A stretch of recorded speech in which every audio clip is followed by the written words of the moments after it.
म्हटलं विचारा. आपले नाव काय? माझं नाव देवेंद्र सरिता गंगाधरराव फडणवीस. सर, आपल्या प्रवासाची सुरुवात कशी झाली? या प्रवासाची सुरुवात ही एक विद्यार्थी चळवळीतून झाली. तेव्हा मी विद्यार्थी परिषदेमध्ये विद्यार्थ्यांचे प्रश्न सोडत मी करत आलो. आपल्या सामाजिक कामात कोणती मोठी आव्हाने आली आणि त्यातून आपण कसे मार्ग काढले? कुठल्याही सामाजिक कामात आव्हान असतातच. जेव्हा तुम्ही समाजाकरता काहीतरी करायचं असतं त्यावेळी प्रत्येक ठिकाणी जी व्यवस्था असते ती आपल्याला बदलावी लागते. व्यवस्था बदलताना काही अडचणी येतात. तर आपल्यासमोर किती मोठे मोठे आदर्श आहेत. छत्रपती शिवाजी महाराजांचा आदर्श आहे. त्यांनी स्वराज्याची स्थापना केली. त्यांना स्वराज्याची स्थापना करताना मुलाची लढावं लागलं, काही प्रमाणात सोफियाची लढावं लागलं, पण त्यांनी त्या आव्हानांचा सामना करून व्यवस्था उभी केली.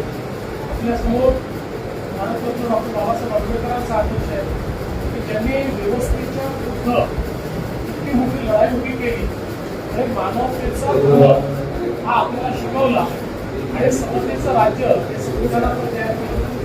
त्यामुळे त्यावेळी त्याच्याशी संघर्ष करावा लागतो. पण चांगलं काम जर आपण केलं तर चांगल्या कामामध्ये आपण यशस्वीच होतो म्हणजे अयशस्वी होतो. ओके. आपल्या कारकिर्दीतला असा कोणता अनुभव आहे जो आजही लक्षात आहे आणि प्रेरणा देतो? असे खूप अनुभव आहे पण आजचा अनुभव जास्त लक्षात नाही. तू देते तुला आजच्या डिजिटल युगात आपण शिक्षण क्षेत्रात कोणते बदल करू इच्छिता?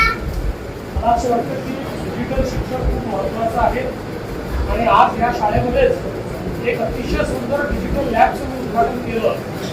ही इंटरॅक्टिव्ह आहे. त्याच्यामध्ये विषय देखील आपल्याला दृकश्राव्य माध्यमातून पाहायला मिळतो. त्याच्यानंतर त्याच्यावर प्रश्न देखील आपल्याला विचारता येतात आणि त्याच्यावर आपल्याला परीक्षाही घेता येतात. मला असं वाटतं की आता डिजिटल युगामध्ये डिजिटल शिक्षण हे अत्यंत महत्त्वाचं आहे.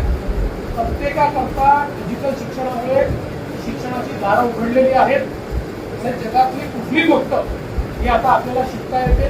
त्यामुळे मला असं वाटतं की आपल्या शाळेतले आता जे डिजिटल लॅब आहे तुमच्यापैकी प्रत्येकाने या डिजिटल लॅबमध्ये जाऊन डिजिटल शिक्षण घ्यायचं. थँक्यू सर, तुमचा मौल्यवान वेळ दिल्याबद्दल खूप खूप थँक्यू. धन्यवाद. थँक्यू. तुला मौल्यवान वेळ दिल्याबद्दल